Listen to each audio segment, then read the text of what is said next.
غیرت دے مسئلے وچ ذرا برابر بھی نرم نہیں ہو سکتا.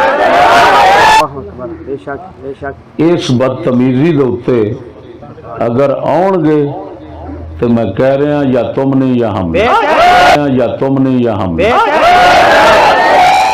اساں فرنگی انگریز دے منحوس ملعون نظام نو برداشت کیتا ہویا ہے، یہ تھوڑی گل ہے. میں پھر لفظ بولنا، اساں مسلماناں دے اوتے فرنگی انگریزی نظام مسلط ہے، غیر اسلامی غیر شرعی ملعون منحوس نظام مسلط ہے. اساں انہوں زہر دے گھٹ پار پار کے برداشت کر کے بیٹھے ہاں. یہ انہاں واسطے تھوڑا حالے تساں ہور کمینگی کرنا چاہتے ہو.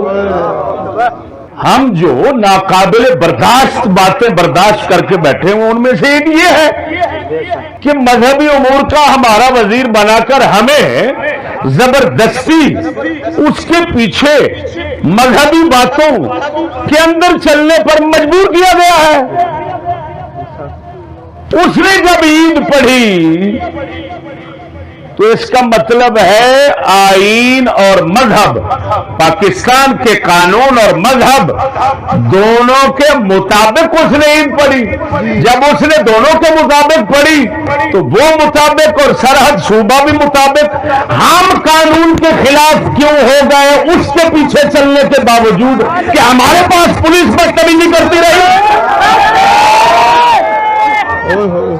ان گنڈوں کو کس نے اجازت دی ہے؟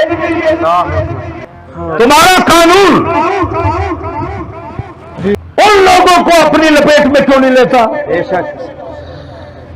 اور وہ کیسا عجیب قانون ہے کام کیا. اب میں پوچھتا ہوں کہ قانون کے کون سے حصے میں یہ بات لکھی ہوئی ہے کہ وزیر مذہبی امور اس اعلان کے خلاف چلے، اس کو اجازت ہے، سرحد چلے اس کو اجازت ہے، کوئٹہ چلے اس کو اجازت ہے، بوہرے لانتی کراچی کے وہ نماز پڑھے ان کو اجازت ہے، ریلت ہلال کمیٹی کے ادھر 188 نہیں لگتی، اور جناب احمد پور شرقیہ ضلع بہاولپور میں پڑھی گئی ادھر نہیں لگی، اور دیگر علاقوں میں. اب ہمارا سوال یہ ہے یہ تمہارا دوغلا قانون کیسا عجیب ہے کہ ایک مسکین اور شریف شہری پر لگتا ہے اور بدماشوں اور کمینوں پر نہیں لگتا، دوسروں پر نہیں لگتا.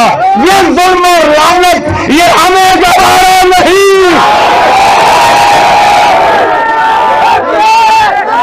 تم سنو تھانے والوں، تم انگوٹھا ٹیک بیٹھے ہوئے قانون پر، میرے ساتھ بیٹھو، قانون پر بات کرو. اگر قانون میں مجھے